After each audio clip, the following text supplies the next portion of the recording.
Hi everyone, welcome to Tales of Dread. I saw it at the end of March in 2007. Most likely, if I told you, you wouldn't believe me. I just have to tell someone else about it. Anyone. I think that if more people knew about it, there might be real answers one day, and that has to count for something. Who knows, one day I might even save someone's life. They might talk to other people about it. So here goes. When it happened, I was just a kid. We were in the middle of soccer practice. It was late afternoon and sunny, but not too bright. Back when I still wanted to go to Berkeley, I did this.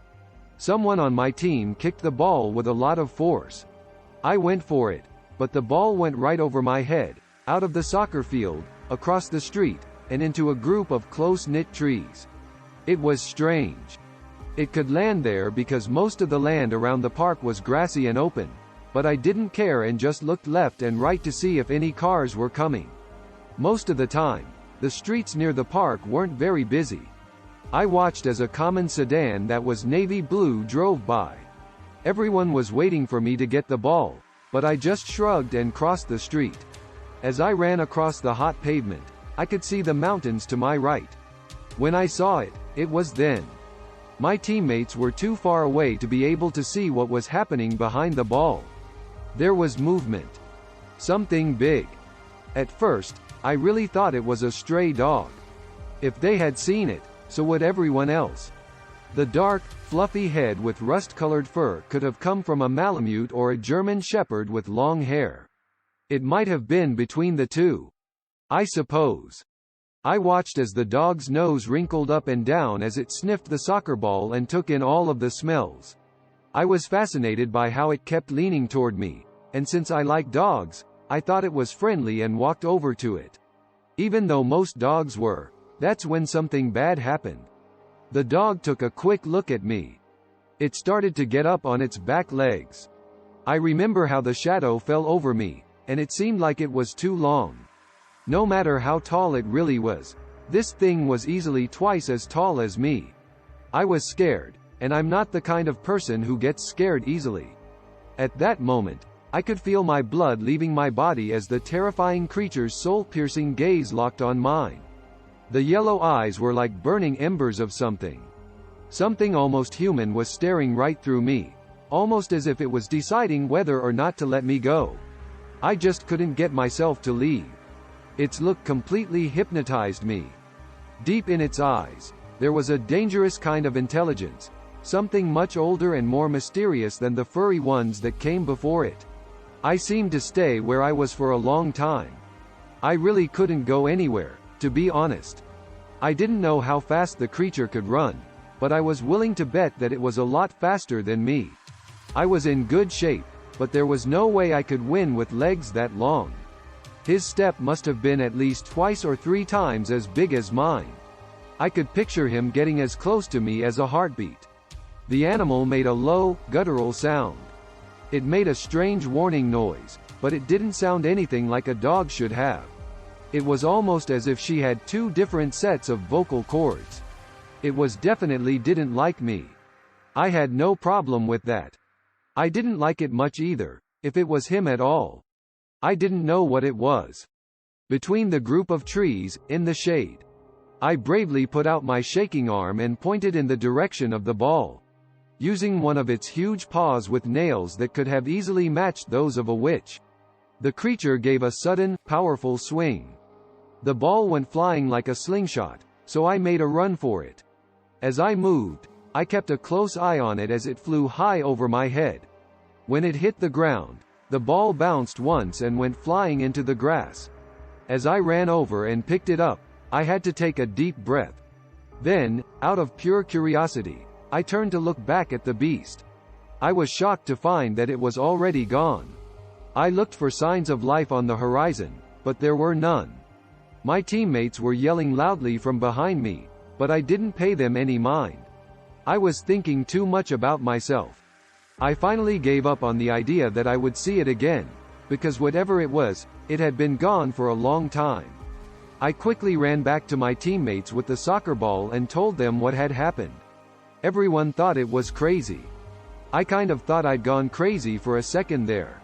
I never saw that thing again, but I went back to that soccer field many times, so maybe it was just passing through like a gypsy. I suppose anything could happen. But I think what you all think is the real question. The first time I found something dead was also the first time I met something I couldn't explain. Even though it happened about 10 years ago, it still scares me. I grew up in the middle of nowhere, surrounded only by trees. I didn't have any friends or a busy neighborhood. Wildlife and all the animals that lived in and around the trees and nothingness were used to it. But my mom always drove quickly past the dead animals she saw on the road. I had never actually found anything dead when I was alone up and close. Now listen to me. I was probably a junior in high school and taking an AP English and creative writing class at the time. I wanted to get the best grades I could, so I took a notebook, a pen, and some paper and went into the forest. Always, our teacher told us to write on something. I wanted to feel like I was a part of the forest. I was in a pretty good mood. I had a lot of ideas when all of a sudden I smelled something really bad. As I walked past the next tree, I saw what was behind it. I think I know where the smell is coming from. The deer was dead, but it wasn't just a body lying there like it was sleeping.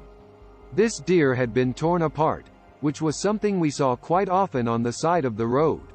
In fact, I only knew it was a deer because the head that wasn't attached to the body looked fine other than the fact that it wasn't attached to the neck. The rest of it was all messed up, with bits of its insides and chunks of bloody flesh all over the place. I stood there and looked at it for a while, wondering what on earth could have caused such damage. Then I heard something rumbling. Even though we live near a forest and there are plenty of animals that eat other animals, we don't have anything too dangerous like bears or something. At first, I thought it was a big wolf. Still, when you see that kind of bloody mess and then hear a low growl, it's very scary. I had nothing to protect myself except a notepad, a bottle of water, and a pen. When I heard rustling behind the trees in front of me, I looked right away and saw it. Most likely, it was about 6 feet tall. It definitely looked like a person, and it walked on 2 legs. Even though it was clearly to blame for the damage I could see in front of me, the whole thing looked like it needed a good meal because it was so skinny. It had a reddish tint, but was mostly brown, and its spine was crooked. It was covered in a really rough, shaggy fur. It looked like it had bad scoliosis, and its head and face reminded me a lot of what I would call a hyena. When it looked at me like that, it was pretty scary. The best guess I can make is that it meant I was in the middle of a very important meal and should probably leave if I didn't want to be the next course. I kept looking behind me like in a horror movie to see if it was following me, and I hoped there weren't more with it. I didn't try to get away from the deer, so I left without it bothering me. Luckily, I went back to the same place a few weeks later. Part of me wanted to prove that what I had seen was real. I never saw that messed up creature again, and there were no more dead bodies or bodies that had been torn apart. But I did find the deer's bones, which were all that was left of it. What I saw seemed real to me. Again, this hyena was about the size of a person and was as scary as I can describe it. I'm so happy to have found your channel. While I've been thinking about whether or not to write this to you about the whole thing, I've been wondering if it really fits with any of your stories. I figured, why not? If you don't decide to use it, what it is. If you do, I really hope that what I have to say will be interesting to those who hear you. Now, let's go back a little bit. The man in question is and was a good friend of mine until the end of 2016, when, if I remember correctly, he died of a massive heart attack before Thanksgiving. I'm not going to say his name, so I'll just call him Earl. Earl found God in the end, cleaned up his life, and turned into a pretty good person. But before the 2000s, he was a bad person to mess with. He sold a lot of drugs, did a lot of bad things, and even killed people. But for at least 8 or 9 years, being a pimp was his main job. During that time, he told me some strange stories, one of which was about werewolves. Now, here's the thing. When he was being a pimp, he rolled over, I think that's the right word. A few women who do prostitution. He ran them out of this very sketchy part of town. Most of the time, it was on the edges of the city, where it was a bit more wooded and hidden, but still as much a part of the city as any other place. With all the fighting between gangs and gangbanging, violence and drug sales were bound to happen. I should also make it clear that, if you don't know slang, gangbanging does not mean organizing, but rather gang activity. As far as I know, there was a lot of killing, violence and any kind of gang activity you can think of during that time. There were also prostitutes going missing left and right. This still happens sometimes if you go to a big city and talk to a pimp, which I hope you won't do because pimps are dangerous. However, prostitutes are sometimes taken hostage. They are sometimes killed there in a way that makes them look like the property of other pimps. It makes sense that two pimps who are competing would do this. But there was a horrible reason for this. Some prostitutes who were friends with other prostitutes kept saying that they saw a large black dog with tall, pointed ears walking on two legs, which they called a werewolf, coming after the other prostitutes and hurting them. Many of these prostitutes disappeared over time.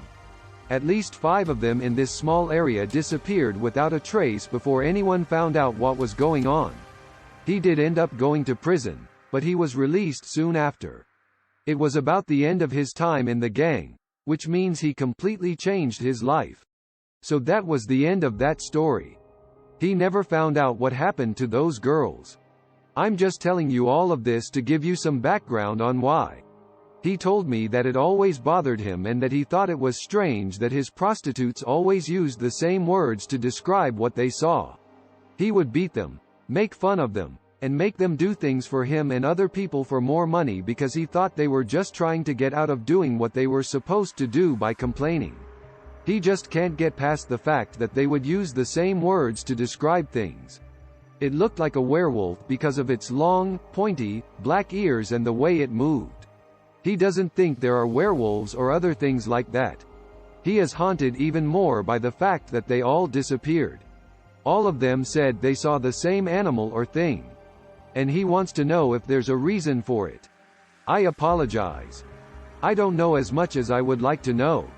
I wish I had talked to him more about it, but when he first told me about it, I found it very interesting.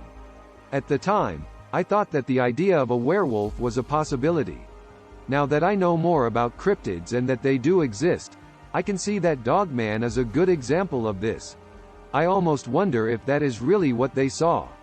I should also say that he worked as a prostitute for these girls sometime in the 1990s. I think it was between 1991 and 1999, but I'm not sure for sure. But it was somewhere around there, and I also want to say that these prostitutes worked somewhere near Chicago. If I remember correctly, it wasn't in Chicago. It was just a little bit past that. But it's still a busy place, even if it has a bit more trees than a big city.